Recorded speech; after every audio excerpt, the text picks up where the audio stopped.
इतनी प्रॉब्लम्स क्यों हो रही हैं? समझा, कभी समझा सुना, किसी अपने दोस्त यार में सुनते हो कि उसको वेरिकोसिल की दिक्कत हो गई, या किसी फ्रेंड सर्कल में भी शायद नहीं सुनते हो क्योंकि वो गुप्त रोग में आता है, और मेरे ख्याल से गुप्त रोग वो बताते ही नहीं है किसी को। तो मेरे ख्याल से वेरिकोसिल आपके पास अगर आपको दिक्कत है और दिक्कत ज़्यादा बड़ी बनती जाएगी या अभी है, तो अभी आप उसको स्टेबल करे बैठे हो कॉज ऑफ सपोर्टर लगाकर और बहुत सारी अलग अलग चीज़ें करके। जब मैं टिप्स बताता रहता हूँ, लहसुन खाओ, प्याज खाओ, उससे आपका जो ब्लड फ्लो है वो बेटर होता जाएगा। अगर आप आज की डेट में वेरिकोसील के पेशेंट हैं और आपको ये लगता है कि वेरिकोसील सर्जरी के बिना ठीक नहीं होगा, तो शायद आप गलत सोच रहे हैं। ठीक है। और एक और चीज़, इतने टाइम से आपको वेरिकोसील है और आप उसका कोई ट्रीटमेंट नहीं ले रहे, वो भी बात गलत है। और आजकल के टाइम पे वेरिकोसील इतना बढ़ क्यों गया? देखो, सबसे पहले बात करता हूँ, पहले के ज़माने में हमारे बॉलीवुड में क्या होता था? बॉलीवुड में हमारे होते थे ऋषि कपूर, देवानंद, धर्मेंद्र। ये सब क्या करते थे? ये सब नॉर्मल एक्सरसाइजेस करते थे, नॉर्मल एक्सरसाइज या डाइट, इन सब चीज़ों को फॉलो करते थे। कोई भी बॉडी वीडी कुछ नहीं बनते थे, कोई फिजिकल एज सच एक्टिविटी नहीं करते थे कि उन्होंने अपनी फिजिक को बहुत अच्छा बनाना है या कुछ है ना। तो उस टाइम क्या था, ये कोई ट्रेंड ही नहीं था कि अपनी फिजिक को इतना एंडोरेंस तक ले जाना जब आपकी खुद की ही बॉडी उससे सफ़र करे। इसीलिए पुराने ज़माने में ये दिक्कतें कम होती थी। बट अब क्या हो गया, अब हम उसको बहुत ज़्यादा हाई लेवल पे ले जा चुके हैं, अपनी बॉडी से जितना जूस निकाल सकते हैं उतना निकालते हैं। हम जिम जाते हैं, जिम जाने के बाद बहुत ज़्यादा एक्सरसाइजेस करते हैं, और एक्सरसाइज करने के बाद कभी ना कभी वो आपकी बॉडी पे कुछ ना कुछ रिफ्लेक्ट कर देता है। अब जितने भी पेशेंट्स आते हैं हमारे पास, वो अखाड़े के नहीं होते, वो ज़्यादातर पेशेंट्स हमें जो मिलते हैं वो मिलते हैं हमें ज़्यादातर जिम में। जिम में गाइडेंस तुम्हें शायद सही नहीं मिल रही हो, मे बी शायद उस वजह से, या जिम में जब आप एक्सरसाइज करने जाते हैं तो कोई ऐसा प्रिकॉशनरी कुछ नहीं लेते, जैसे सपोर्टर लगाना, या आप वी शेप ब्रीफ पहनना, या अंडरवियर अंडीज कैरी करना, एक साइज़ छोटा कैरी करना, ऐसा कुछ हम सोचते ही नहीं। हम जाते हैं सीधा थोड़ी बहुत अपनी कार्डियो करते हैं, उसके बाद हम फिजिकल एक्टिविटी में इंडल्ज हो जाते हैं, जैसे कि हैवी वेट लिफ्टिंग। ठीक है, इसके बाद आपने थोड़ी बहुत रनिंग कर ली, साइकिलिंग कर ली, और लंबे लंबे टाइम तक हम ये करते रहते हैं। 1 साल हो जाता है, 1.5 साल हो जाता है, जितने भी ये जिम वाले पेशेंट्स होते हैं ना, ये बहुत लंबी लंबी एक्सरसाइज कर रहे होते हैं, या जो आर्मी में सिलेक्शन के लिए जाते हैं या पुलिस की सिलेक्शन में जाते हैं, जो उनकी ट्रेनिंग होती है, क्योंकि उनमें भी रनिंग बहुत होती है, और वो रनिंग करते करते उनको वेरिकोसिल डेवलप हो जाता है। इसके साथ ये तो चीज़ें हैं जो आप फिजिकल एक्टिविटी अपनी बढ़ाने की वजह से वेरिकोसिल में घुस जाते हैं।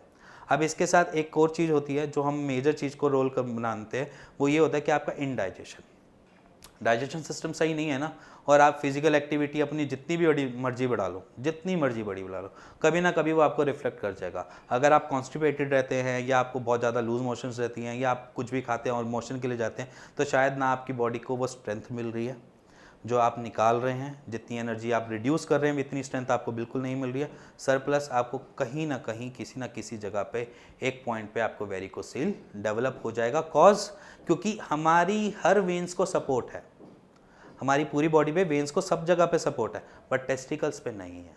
टेस्टिकल्स पे उनको वेट मिल जाता है हमारे टेस्टिकल्स का, और जब हम भागते हैं, दौड़ते हैं, फिजिकल एक्टिविटी करते हैं, तो हमारी बॉडी क्या होती है, वार्म अप। जब हमारी बॉडी वार्म अप होती है तो क्या मिलता है हमें, लटकन, हैंगिंग, हमारे टेस्टिकल्स हैंग होते हैं, और जब हैंग होते हैं तो कहीं ना कहीं कुछ ना कुछ तो रिफ्लेक्ट कर ही देंगे, कि वो आपकी एक वेन पे इतना लोड डाल देंगे कि वो स्ट्रेच होने की वजह से, उसकी वॉल्स ख़राब होने की वजह से वहाँ का ब्लड फ्लो ख़राब कर दें। तो अगर आप वेरिकोसिल के पेशेंट हो और अभी भी आप एक्सरसाइज कर रहे हो, तो शायद अभी आपको छोड़ देनी चाहिए, या बहुत माइल्ड एक्सरसाइज करनी चाहिए, या सिर्फ अपर बॉडी की थोड़ी बहुत एक्सरसाइज करनी चाहिए। स्क्वाट्स को थोड़ा टाइम छोड़ दीजिए, थाइस की एक्सरसाइज को थोड़ा छोड़ दीजिए, और जो रनिंग बहुत ज़्यादा करते हैं उनको थोड़ा रनिंग कम करनी चाहिए, सिर्फ वॉकिंग कर लेनी चाहिए। ये जो मैराथन रेस बोलते हैं, जिसको स्लो वॉक और वो जो होती है मैराथन, वो कर सकते हैं थोड़ा बहुत, या थोड़ा बहुत जॉग कर सकते हैं, बट नॉट रनिंग। रनिंग करना बिल्कुल अवॉइड कर दीजिए अगर अभी के अभी उसको सेव करना चाहते हैं। अगर मैं वेरिकोसील की बात करूं, वो अब चलो एक चीज़ है कि वो वेरिकोसील आपकी क्रिएट हो गई एक जगह पे, ठीक है। अब वहाँ पर हो क्या रहा है, बेसिकली वहाँ का जो डायमीटर है वो बढ़ रहा है। अगर आप अपनी रिपोर्ट्स खोलते तो उसमें क्या मिलता है कि डायमीटर इंक्रीज़ है, या डायमीटर 3.3 है, या 2 है या 4.8 है डायमीटर, और वो कब देखा जाता है वाल्सेवा कंडीशन में। वाल्सेवा कंडीशन क्या होती है, जब हम खांसी करते हैं या जोर लगाते हैं, नीचे की तरफ जोर लगाते हैं, तब वो बढ़ रही होती है उसकी वेन का साइज जो होता है। अब यहाँ पर आपका जब आप खांसी करते हैं तो क्या होता है, ब्लड का फ्लो नीचे की तरफ भी जा रहा है। अब वो जब नीचे की तरफ जा रहा है ना, तो वहाँ पर हल्की सी ब्लॉकेज हो जाती है। अब वो जो ब्लॉकेज है वही डायमीटर क्रिएट कर देती है। अगर यहाँ पर आपका ब्लड की सप्लाई बिल्कुल प्रॉपर चल रही होगी ना, तो शायद वो आपको दिक्कत ही ना दे। तो ब्लड की सप्लाई कैसे कर सकते हैं, देखो ऐसा तो है नहीं कि कोई भी वॉल ठीक हो जाएगी अपने आप ही, कोई भी आपकी सर्जरी उस वॉल्स को ठीक कर देगी, या वो वॉल्स को ठीक नहीं करेगी तो वो उस जगह को ओपन करने की कोशिश करेगी। इससे ज़्यादा सर्जरी कुछ नहीं करेगी। या ओपन सर्जरी करवाते हैं तो नसें निकाल देंगे, दूसरी नसों से सप्लाई कर देंगे, इससे ज़्यादा कुछ नहीं होता। बट यहाँ पर अगर हमने ब्लड का फ्लो बेटर करना है ना, तो उसमें हमने जो अपनी पुरानी गलतियाँ कर रखी हैं, उस गलतियों को पहले सुधारना स्टार्ट कर देंगे। हमने जो डाइट में जो मर्जी खाया है, जैसे कुछ भी खाते हैं, क्योंकि जिम में मैं देखता हूँ कि बहुत से लोग प्रोटीन दबा के खाते हैं, फिर अपनी डाइट को बढ़ाने के चक्कर में वो मटन चिकन सब कुछ कहते हैं ये तो प्रोटीन है, ये तो फैट है, ये तो कुछ भी नहीं है, ये तो खाना चाहिए, ये तो शरीर बढ़ाएगा। अगर आप ऐसी चीज़ें कर रहे हैं, वही चीज़ तो आपके पेट के लिए इंडाइजेशन क्रिएट कर रही है। अगर आपने खाने में डाइट में ऐसी बेकार हैबिट्स अपनी बॉडी में डाल दिए हैं जो आपको गेनिंग के बजाय, आपको बॉडी को बनाने के बजाय आपको बॉडी बिगाड़ने पे लग गई है, तो शायद वो चीज़ गलत है। तो अपनी डाइट को रिफॉर्म करो, ठीक है, अपनी एक्सरसाइज को रिफॉर्म करो, थोड़ा सा लाइट एक्सरसाइज की तरफ जाओ, फिजिक को बनाना है सही से बनाओ, ठीक है। उसके ऊपर आप स्टेरॉइड्स ना ले, कोई एक्स्ट्रा मान के चलो 3-3 घंटे वर्कआउट करना, इससे बेटर है कि 1 घंटे का वर्कआउट, वो भी अच्छा वर्कआउट करो। क्यों आज तक अक्षय कुमार को कोई दिक्कत नहीं हुई, क्यों? क्योंकि वो उसने कभी ऐसी एक्सरसाइज नहीं करी हैवी वेट लिफ्टिंग वाली। बट सबसे ज़्यादा फिट कौन है? अक्षय कुमार।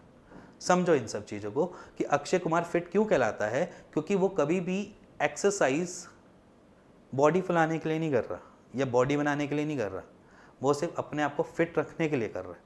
तो फिटनेस ज़रूरी है, ना कि बॉडी फुलाना ज़रूरी है।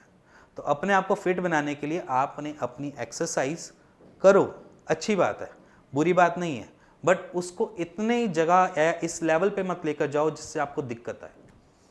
और अब आजकल तो जिम में बहुत सारी अलग अलग चीज़ें चलती है, स्टेरॉयडल थेरेपीज चलती है, साइकिलें चल रही होती है, तो जो मेरे हिसाब से गलत है। क्योंकि कोई भी बॉडी अगर आप स्टेरॉयडल बना रहे हो तो आज नहीं तो कल तो फुस होगी। तो उस फुस से बचने के लिए अपनी डाइट और अपनी एक्सरसाइज दोनों को बैलेंस करके चलो, और अपना इंडाइजेशन या जिसे बोलूँ डाइजेशन सिस्टम को अच्छा बनाकर चलो। अगर थोड़ा बहुत वेरिकोसील के बारे में समझना हो, जानना हो, या कुछ भी ऐसा लगता हो माइंड में क्वेरी है मेरे, तो आप नीचे दिए हुए नंबर पे हमें व्हाट्सअप कर सकते हैं अपनी रिपोर्ट्स, और मेरे को कॉल भी कर सकते हैं, मेरी टीम के साथ कंसल्ट कर सकते हैं, और शायद वेरिकोसील का एक राइट सोल्यूशन ले सकते हैं। और अगर वीडियो समझ आई हो, पसंद आई हो, तो please like share bell icon दबा दीजिएगा। Thank you very much.